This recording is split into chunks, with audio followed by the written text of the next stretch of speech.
বরাকের local মুসলিমরা তো আমাকে ভোট দেয়।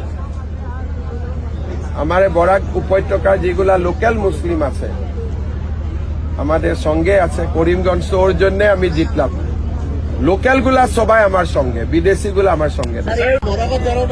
ওনার এই মন্তব্যটা অত্যন্ত দুঃখজনক, কারণ ভারতবর্ষ একটা গণতান্ত্রিক দেশ। ভারতবর্ষ বিভিন্ন জাতি জনগোষ্ঠী নিয়ে বসবাস করা একটা দেশ, আর গণতান্ত্রিক দেশে নির্বাচন হলো গণতন্ত্রের আত্মা। আর ভারতবর্ষের নির্বাচন প্রক্রিয়ায় বিভিন্ন দল অংশগ্রহণ করবে সেটা ভারতীয় সংবিধান নিশ্চিত করে দিয়েছে। তো সেই হিসাবে কে কাকে ভোট করবে এটা মানুষের ব্যক্তি স্বাধীনতা। কোনো সময় হাসি পায়, 364 দিন উনি সব সময় বলেন যে আসামে যারা সংখ্যালঘু মুসলমান ওনারা কি বিদেশি, উচ্ছেদ যখন হয় তখনও বলা হয় এদেরকে যাদের উচ্ছেদিত হয় ওনারা বিদেশি।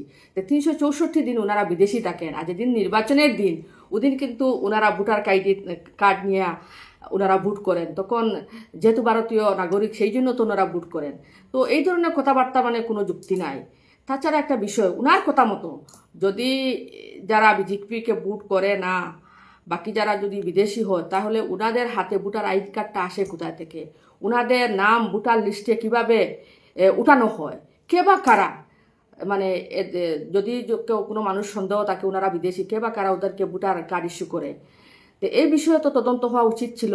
কোনোদিনও তো আসামের মাননীয় মুখ্যমন্ত্রীকে বলতে শুনলাম না যে বিদেশির হাতে ভোটার আইডি আছে।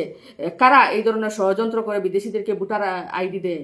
যদি এই ধরনের যাদের ভোটার আইডি আছে ওদেরকে বিদেশি বলে সন্দেহ হয়, তাহলে এটা বিরাট একটা ব্যাপার, এটা ন্যাশনাল সিকিউরিটির একটা বিষয় আছে এখানে। যারা ভোটার আইডি ইস্যু করে ভোটার তালিকা নাম উঠায় ওরা তো সরকারি কর্মচারী, তা আসাম সরকারের সরকারি কর্মচারী ওনারা।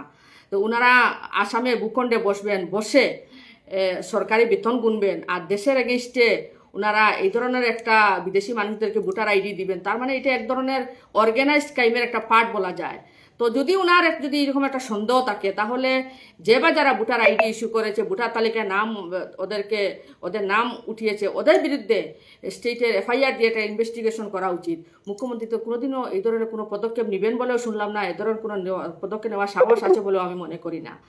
তো এই ধরনের কথার কোনো যুক্তি নাই। রাজনীতি ভোটের আগ মুহূর্তে এই কথাগুলো একটু বাড়ে, তো এটা সস্তা রাজনীতির জন্য উনি এইসব কথা বলেন, সাম্প্রদায়িক মনোভাব নিয়ে এইসব কথাবার্তা বলেন।